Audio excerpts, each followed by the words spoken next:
Welcome everyone, another great video. We got a good question from our website. My spouse passed away. Tax burden now pretty big. Yeah, that can be substantial. What can I do? And we're going to dive exactly into that, the hidden tax burden for single and widowed retirees. But first, we have to acknowledge financial planning priorities. They change as very we much age. over the year. Very different.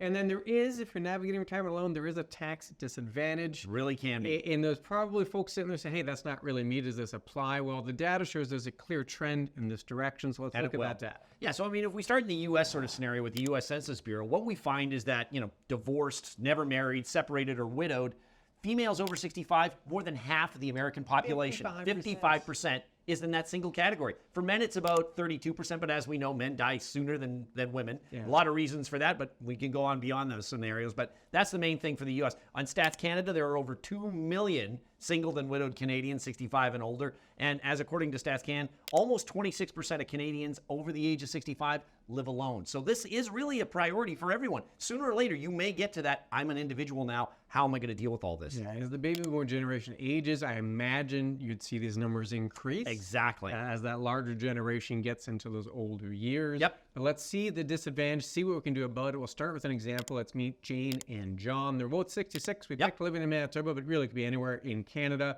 They got $500,000 in RRSPs. They got a little bit, 20 grand in TFSAs. John, he gets almost max CPP. He gets $1,000 a month. Which is good. Great for him. Jane took her CPP a little earlier. Yes. So she has a reduced amount, about $400 a month. And they both get max OAS, so about $718 a month there, which is good.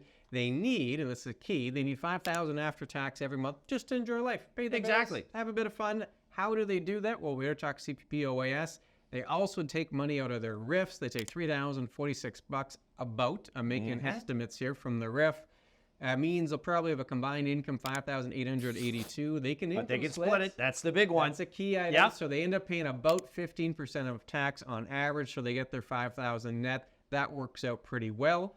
Minimal tax, not taking too much from the RRIFs. No, that's a sustainable plan right there. But when John passes away, that's where the big question comes in. So basically, we got to assume that you're going to get to that single position. So what happens? John passes away.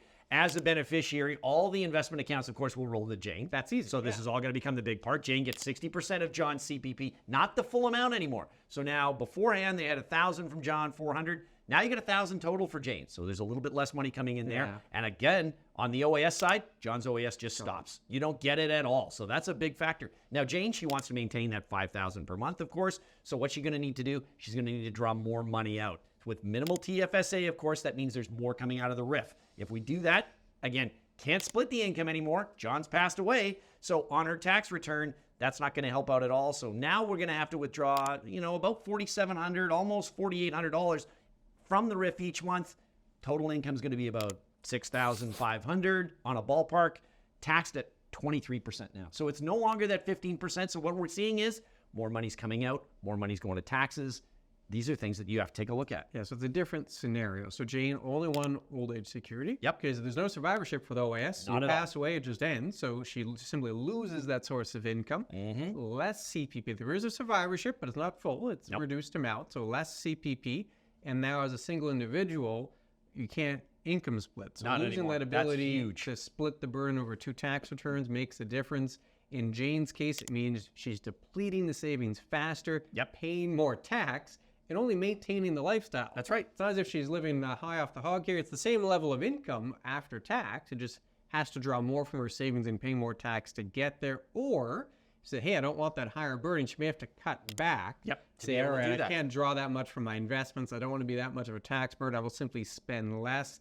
That's not a great situation to be in. That's the hidden tax disadvantage right there. That's a single or widowed retiree. And I think folks know that because if you look at some of the numbers we have from some data, the anxiety of those individuals, single, widowed individuals, is actually higher than those in a couple. Yeah, exactly. I mean, what we're finding from the Northwestern Mutual Survey back in 2016 was that 55% of single men feel that anxiety, whereas only 35% of married men do. And women, it's even higher. 50% of single women feel it, whereas only 41% of married women feel it. So as you say, once you get to that single aspect again, it's not as easy. You're not splitting the duties with everybody. You're not getting the same sort of breaks that you had beforehand. So you're creating a little more anxiety. Am I going to have enough to survive on based on things that are along there? So, I mean, it creates hidden tax burden for us. Well, there's a variety of things that we can be doing, okay? One is RSP meltdown. For sure. That's one that we can look at, as opposed to having all these big RSPs that Jane had before. If we melt those down, maybe move them to the TFSA, there's going to be less tax burden because we're not drawing as much out of the RIF. Or the other factor is maybe delay CPP. As we know, Jane took it early. If she'd have taken it at the regular time or even delayed it even further, there'd be more money coming out of that CPP. So those are sort of two areas we could easily take a look at. And we'll dive into the details of those two possible solutions, what we can do about this in just a moment. But if folks have questions, like we got right here from our website, That's right. how do they go if they want to ask questions? They go to chatwithclintonandkevin.com. By all means, you can get it on our website. Just go on there. Ask any question you want. If you want more information on this topic in particular, we're more than happy to get back to you, or any other financial matters that you have. The questions come directly to Clinton and myself. We will be the ones getting back to you, and that's an important aspect to know. Not robo-oriented. We actually take care in what we're doing with this. And dive in more detail into what can be done. You mentioned the RSP meltdown, mentioned delay in CPP. We'll tackle the first one, RSP meltdown. So ideally, you don't have a lot in the RSP early in retirement as a couple. So don't wait until someone passes away. Ideally, you do this right away, early in retirement. You start chipping away at that RSP, maximizing your tax bracket. So take more out. Say I need $2,000 just to live and enjoy it, but I have a little room in my tax bracket, so take a little extra out. So I melt down that RSP. You can do that as a single individual. It's easier to do it as a couple because you can split the income. Right. And the idea is that extra, you melting down the RSP, maybe you build up a non-registered account or ideally a TFSA. TFSA scenario. Two main benefits of that. One, it lowers the overall tax burden on the estate. And then number two, when you pass away or your partner passes away, the survivor has more flexibility because all the money's not locked into that higher taxable account. Hopefully they have more at a TFSA or more at a non-registered account. They now have more flexibility. If John and Jane had done this, Jane would have more options. She could have pulled some money from the TFSA or the non-registered account.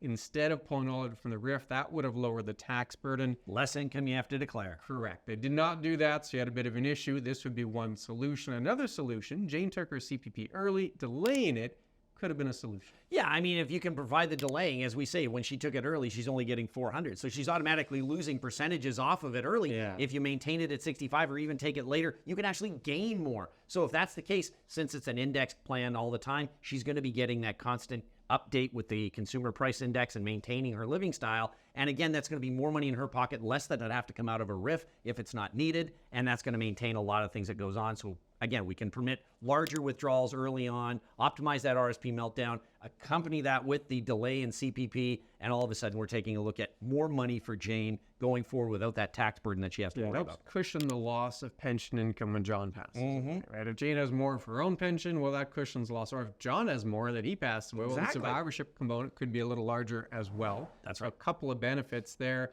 No one size fits all. You really do need a plan that's going to be effective for your strategy. Our mantra. Yeah, have a plan, a personalized plan. But this certainly gives you an idea of what that hidden tax disadvantage would look like and a few ways you could solve it. If you like this video, we have one on the screen right now about how much you need to retire. 5-minute formulas, quick and easy, gets you a nice answer. Simple.